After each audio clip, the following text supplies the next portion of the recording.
Covid എന്ന മഹാമാരി രാജ്യത്താകമാനം ലോകത്താകമാനം ഇങ്ങനെ പടർന്ന് പന്തലിച്ച് വരുന്ന സമയത്ത് ജനങ്ങൾ മുഴുവൻ നമ്മളൊക്കെ ഇങ്ങനെ പേടിച്ച് ഇങ്ങനെ വിറങ്ങലിച്ച് നിൽക്കുന്ന സമയത്ത് എല്ലാ ഗവൺമെൻറ്റുകൾക്ക് വേണ്ടിയിട്ട് പല പല പദ്ധതികളും അതുപോലെ തന്നെ പല പല ആശ്വാസകരമായ കാര്യങ്ങൾ ചെയ്യുന്ന സമയത്ത് എല്ലാ കമ്പനിക്കാരും അവരുടെ ലാഭങ്ങൾ ഒഴിവാക്കി ജനങ്ങൾക്ക് വേണ്ടി നിലകൊണ്ട സമയത്ത്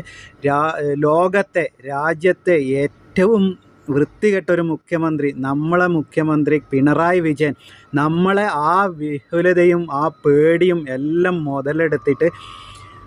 നമുക്ക് കിട്ടേണ്ട കുറഞ്ഞ വിലക്ക് കിട്ടേണ്ട സാധനങ്ങൾ മുഴുവനും ഉയർന്ന വില കൊടുത്ത് കമ്പനിയിൽ നിന്നും വാങ്ങി അങ്ങനെ കോടികൾ അടിച്ചു മാറ്റിയ